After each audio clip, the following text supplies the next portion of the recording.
KZ, take it away with your presentation, and you have reign and control. Thank you so much, Denarius, and thank you so much, AGC Talk, for allowing me the opportunity to present some B2B strategies for my fellow B2B sales executive. I am a sales expert.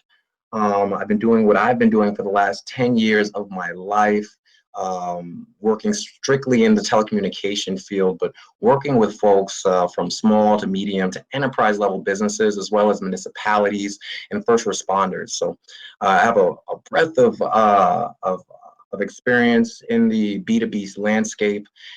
Throughout my career, I've earned awards, accolades, prizes, but most importantly, I've been able to provide a lifestyle for my children that I've only dreamed of as a child myself. My family of 3 children, 1 wonderful wife, and 1 expected daughter, the last of the 4. I couldn't be more thrilled to, have a career that allows me to provide, for my family in a way that, they ask for nothing. I get to spoil them on a daily basis. I get to treat my wife and I to trips around the world, and it's all powered by, the fact that I've had an amazing career in sales, selling solutions to businesses across the Midwest. Today, we'll be talking about B2B sales strategies in the realm of farming, fishing, and hunting. I always thought it was correct to frame it up in farming, fishing, and hunting because I am in the Midwest, Minnesota. Been here for the last 15 years of my life, and I love it. And also, these activities have everything to do with putting food on the table. So we'll be diving deep into these frameworks and discuss how, I've been able to utilize farming, fishing, and hunting to be successful in my own career. Before we get into that, though, I think it's important that we talk about mindset. Mindset is extremely important in regards to being successful in business sales. You're going to hear more no's than yes. You're going to hear more, don't call me back, stop soliciting. You're going to see the signs if you're a door knocker and try to avoid it or do your best to circumvent it. But you're going to hit your head time and time and time again. There's going to be months where you don't hit your quota, you think you're the worst, and then you blow your quota out of the water with a 300% hit. And then you feel like you're on top of the world and you slow down a little bit because your mind isn't set on the true goal that you have for yourself. I'm originally from New York City. I was born in Ithaca, New York. My parents are both immigrants. They met in college. As my mother was studying to be a doctor and my father was finishing up his master's degree, time and time again, my mother would send me down to stay with my grandmother. My grandmother had 13 children, including my mother. And I remember it vividly. She would send each one of these kids to school, get them ready, get them going. Then she'd be out the door next. I'd stay with like a friend of the family, if you will. Then she'd come back home from a long day of work to only practice, an instrument with one of them, do homework with the rest of them. And it was Groundhog's Day after that, time and time again, just grinding in the idea that knowledge is power and that education is extremely important. Every Sunday, I remember getting my white shirt pressed, and all the boys would wear ties, and the girls would wear pigtails and little bows and ribbons in their hair. And it was consistent every Sunday. And it wasn't your run-of-the-mill 1 hour and then donuts type of church. It was like a 5-hour worship with dinner at the end. And she would do this every week consistently. It was amazing. Fast forward to today. All 13 of my aunts and uncles are making well over $250,000 a year. They all have bachelor's degrees, if not better. And I look at that and I analyze that, and it's obvious to me that my grandmother's intense delivery of the importance of education, knowledge, faith, and just being consistent with it was the real secret sauce to her success. You know, again, I say her success because I look at her as the CEO of a multi-million-dollar organization, you know, based on those three premises that's on the board right now. Again, faith. And again, I don't care what religion you practice, just understanding and believing in something that you've never touched or saw before. That's faith. That's literally my forecast for the end of the month. I have faith that I'm going to achieve it because I'm going to be consistent enough within the things that I can control to get there. But we have to have that faith first and foremost. Then knowledge in our product. We have to understand what our industry is like, how our product helps our clients, our price points, and how we articulate the value of our pricing. And then again, being consistent, understanding and knowing that, hey, I'm going to be going after this on a daily basis. I'm going to hear more no's than yes, but it's a math problem. And I'm not going to get down on myself, but I'm going to be consistent. You will get directly to the goal that you set out for yourself. So that is the secret sauce to my grandmother's success. And it's something that I've taken and utilized over the last decade and embedded into everything that I've done. And that's why I have been so successful. My hat goes off to this woman right here. That's my mother on the right, but on the left, this superhero right here. This is her ooze, her sauce. That's how she's able to, you know, be so proud of all 13 of her children because she was dedicated to one mission, one goal. Now, let's get to the brass tacks: hunting, fishing, farming. How have you been able to utilize it to become successful in sales? We'll start with hunting, obviously enough. As a B2B strategy, you see the man on the picture. He has his goggles out, his binoculars. He's surveying, he's looking for his buck.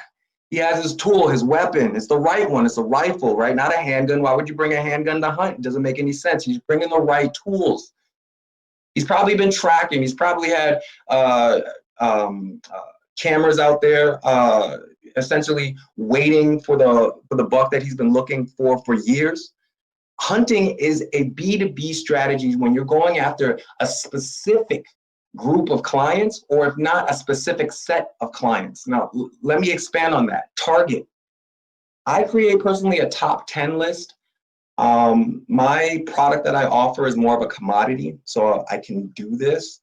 The product that you offer might be more specific to a specific user or end user, so you can really create a top 10 list that embodies exactly who you need to be talking to. My top 10 list has things to do with, you know, how many folks work for that organization, how prestigious the organization is. So then when I recall that I work with a specific organization at future meetings, it holds weight, etc. So your target is definitely custom to what you're offering. But I like a top 10 list. And again, there's ebbs and flows in that list. Sometimes it's 8, sometimes it's 11. You should be adding and subtracting from that list at all times. But you have to be intentional in your prospecting when hunting. You need to know exactly who you want to go after. And you do that by tracking. We live in a community of folks that, man, Minnesota nice is a real thing. And a lot of times people water down Minnesota nice as just being fake. It's not. The folks in this community, Minnesota, the Midwest, they're here to help one another. I mean, I think we could see that more than ever in this day and age. But by simply asking the folks that you trust, the folks that surround you, you can find the top 10 list or the decision makers in your top 10 list fairly easily. So every presentation, or each section of this presentation, hunting, fishing, and farming, I'll be sharing some sauce, right? Today I'm going to be, right now I'm going to be showing some sauce in hunting. When I say sauce, I'm saying like real tangible things that you can do and put into action right away. So from a social media standpoint, everybody's social distancing. This is one of our biggest tools. This is going to be our biggest tools. And honestly, I think it's even bigger than what I was doing before. In hunting, before I jump into social media, traditionally, you could do that by joining networking groups like ACG. You could do that by going to your local chamber of commerce. But because we've been all forced into the house and forced to utilize digital mediums like social media, I've created some tips and tricks that you guys could use today. This is me on LinkedIn. I want to be intentional again. I want to go after Dairy Queen. I don't know if you know or not, but Dairy Queen is actually headquartered in Minneapolis, Minnesota. You didn't know that, now you do. I simply typed in Dairy Queen in my LinkedIn application on my cell phone. I have a second connection to the president and CEO of International Dairy Queen. That means that I'm one person away from actually getting an audience with the decision maker for a national brand, a national company. That could be a huge player within your realm, within whatever your product that it is that you offer. I click on and hopefully you can see my mouse here, but the 3 shared connections. I find out that Troy, excuse me, next slide. I find out that Troy Bader actually knows Thomas Wolzman, Jenny Coons, and Brandon Teal. I kind of know these first 2 folks, but I truly know Thomas Wolzman because I see him on a weekly basis in my networking group. So next time I see Tom, I'm going to ask him if he can personally introduce me to Troy Bader because I have a solution for his organization. So this is one quick example of using social engineering to find the people that you're intentionally going after, the people that you're hunting for because you have a solution that will work for them. You can also utilize Facebook. Again, this is your social circle, typically filled with people that you love versus people that you're attempting to work with. But by asking a simple question, who can introduce me to the CEO of Winnebago, for example, which is another Minnesota-based company. They have their offices out in St. Paul that is national, huge, and it's not the 3M, Target, Best Buy that people typically think of. Just by putting this message out on my Facebook board, I did it in real time at 2:54 today, so I wasn't able to see exactly what I would get back. But as of right now, I have about 7 likes and 3 comments under that one post. I'll look at that a little bit later today and see if there's anybody that truly has a direct connection with the company out in St. Paul, Winnebago. That way, I have the leverage, right? It's not necessarily what you know or even who you know for that matter, it's who knows you. And if you know me well, you know that my acumen is top notch, that I understand my product, that I have faith in my product and my abilities. And the folks that surround me have the exact same understanding of who I am. So an introduction to Winnebago or Dairy Queen for that matter would be an easy one for them. So that's hunting. And these are some ways to hunt. We move on to fishing, okay? So you see the man, he's in the right lake. So first and foremost, let's say the guy's going after some bass, some walleye, who knows? You gotta be in the right lake to find the right fish. So first and foremost, utilize whatever technology or resources that you have. I personally use a product called Reference USA. Okay, this is some sauce. Hopefully you guys are ready for it. If you go to the Hennepin County Library, get a free library card, you will have access to Reference USA, which is it's like Hoover's and Dunn's. It's like Zoom, but free. Okay, and it works extremely well. You can categorize organizations by location, zip code, geofencing, revenue, population size, employee population size. Pick your pond is the overall theme here. Find out exactly where you want to fish. And then if you've ever been fishing before, it really depends on what type of bait or tackle you have to actually catch that fish. So we'll be talking about that here in a bit, along with just being patient. Drop a line in the water and be patient. You're going to get more no's than yeses. Let's dive in. Pick your pond. I talked about that. Choose your bait and your tackle. I talked about that. I might have jumped the slide a little bit, but this is exactly what I'm getting at. You gotta pick your pond. You gotta pick your bait. That has everything to do with your word track. And you gotta pick your tackle.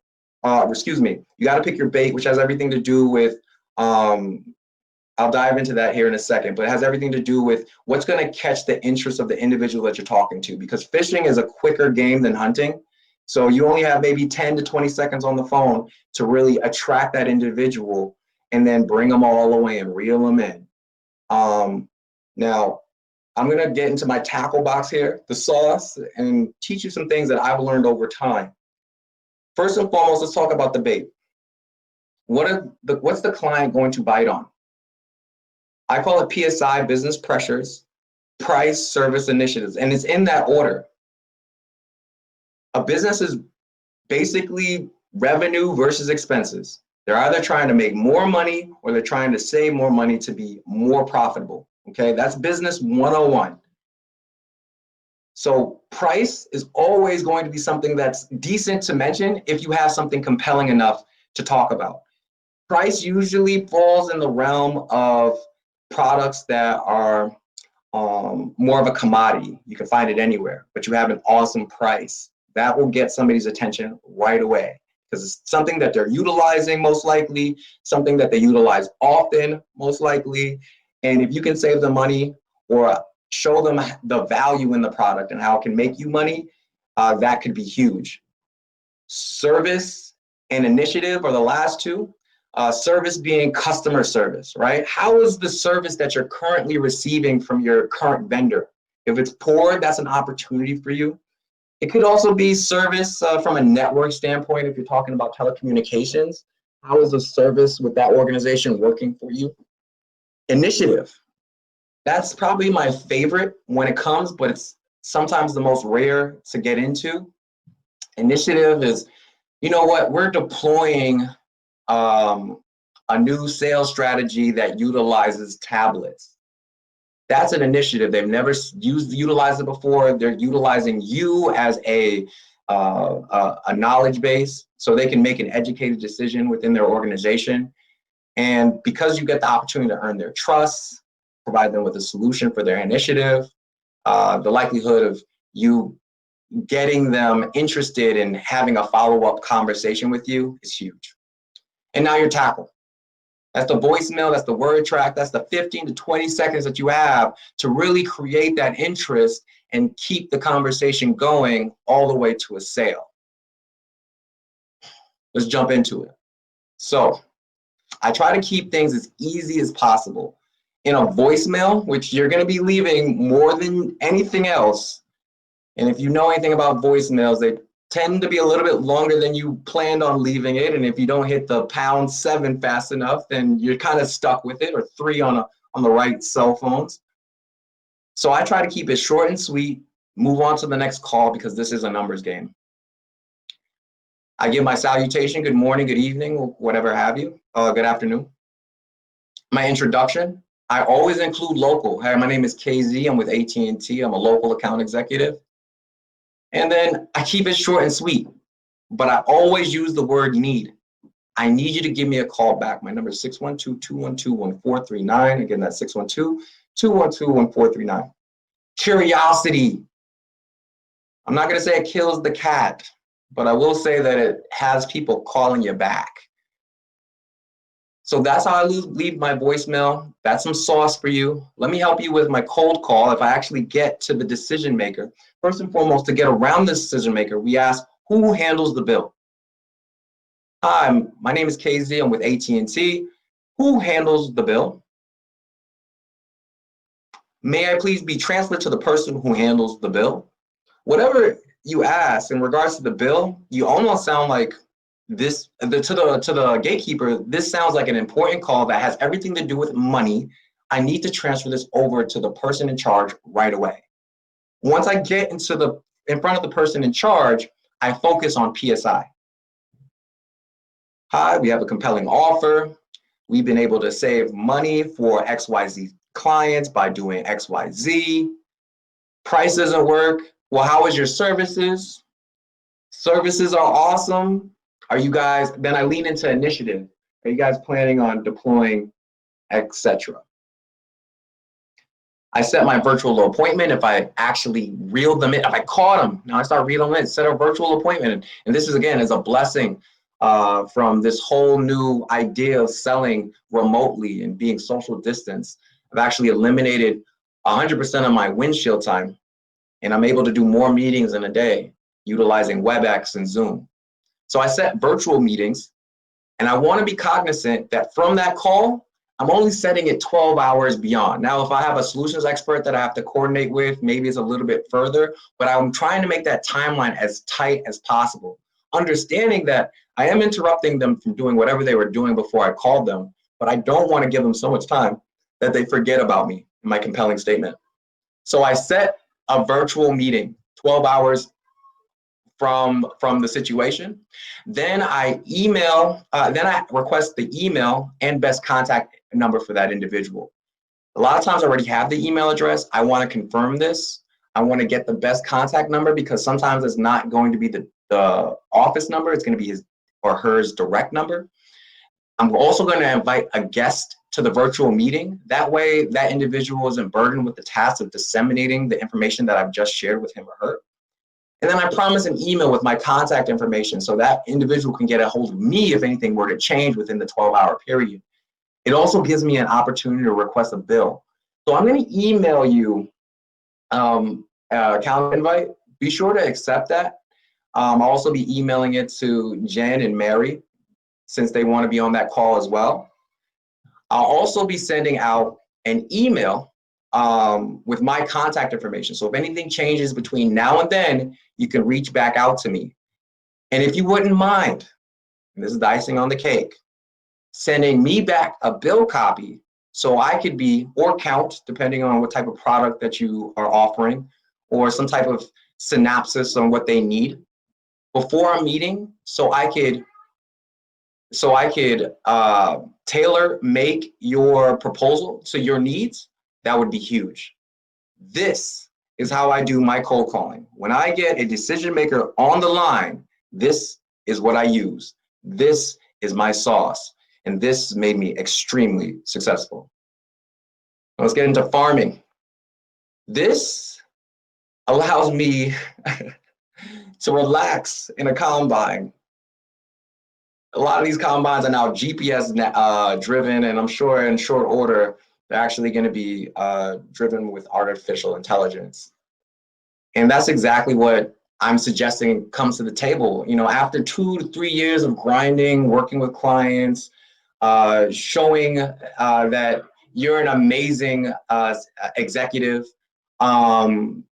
you're servicing the clients that you built up over time, and it makes prospecting a tedious task. Fishing, hunting, whatever have you. So how do you continue to grow? Farming, that's how.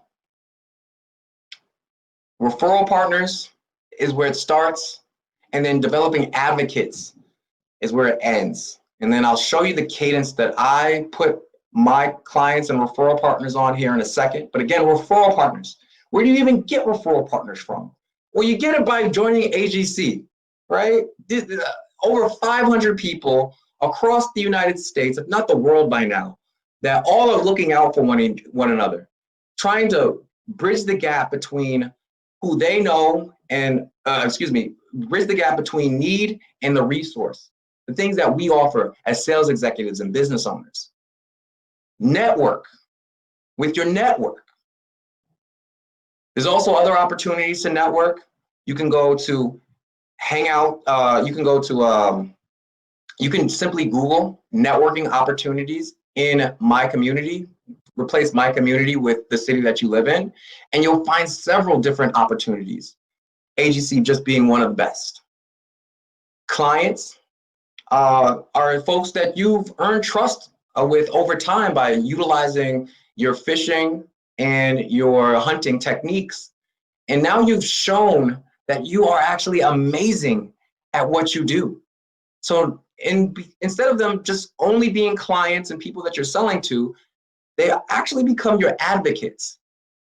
These folks will put together testimonials for you. These folks will introduce you to their circle of influence, the other business owners that they work with, and they will sing your praises if you've done an amazing job for them. Between referral partners and advocates, This is how you continue to grow your business, even when it's at a mature stage. Let's share some sauce. Referral partners, clients, I have 2 separate cadences. And the reason why I set the cadence up in the first place is so I can think less. Remember, we're in the combine. We're probably watching a little Netflix, a little Hulu. The GPS and the AI takes us exactly where it needs to go. We want to make things as simple as possible. Again, in the real sense, we're taking care of our core customers. We're taking care of all our admin work. And we're making sure that our core clients are happy with the understanding that the organization that I'm working for still has the ambition to gain market share within whatever market that you represent. So let's make things as easy as possible for us by developing a cadence. This is my cadence for my referral partners. In March, I call every single one of them. I have about 30 referral partners that I reach out to. We have great conversations. We talk about life. We talk about each other and the hardship that we might be going through. We share best practices, and we always end with an ask. You know, what business owners are you working with that I should be working with, and vice versa. In April, I have an event that I actually also invite my clients to. This event could be anything in regards to just getting together and gathering. Now, in this day and age, a Zoom meeting would be more appropriate, but back pre-COVID, I would have happy hours at beer gardens. I would invite my referral partners and clients to Tech Pulse in St. Paul, which I had free access to and was able to share that free access with my clients and referral partners. But it gave me a way to be in front of them, and it was awesome. It is awesome, and I'm really looking forward to seeing all of them once again in April, hopefully, and if not, in the near future. In November, I do handwritten cards. November is the month of Thanksgiving, right? So I want to give thanks and really reflect on how my referral partners and my clients have been able to intimately impact my life. You know, last year, you know, if it wasn't for my clients, you know, I wouldn't have been able to put food on the table. You know, it was a lot of pressure. You know, I have kids running in the background, but my clients understood. My referral partners, they understood, and they had grace, and they still did business with me. And I appreciate that. So a handwritten card is the least I could do, but it honestly shows, you know, my love and affection for the people that support me in my day-to-day life. And obviously it's a mutual agreement, right? I'm also helping them with the technology that I'm able to offer. In February, I update folks on where I'm at. You know, typically in the new year, you might get promoted. You might even change careers. But I always update my folks where I'm at in life, where I'm at in my career. And then I also ask for the business. For my referral partners, I also have weekly meetups. If you're part of AGC, you know that AGC has monthly meetups, weekly meetups where everybody meets together via Zoom or in the virtual reality, or sometimes in reality when everything clears up here in Minnesota. And then quarterly one-on-ones. You can do that digitally or face-to-face, depending on your comfort level. But all important cadences that I've already set and just kind of live by my calendar to ensure that I keep my foundation firm and I'm able to grow my business as well as support my core customers and have that balance necessary to do both. This is my B2B sales strategy, AGC talk. Thank you so much for the opportunity, Denarius.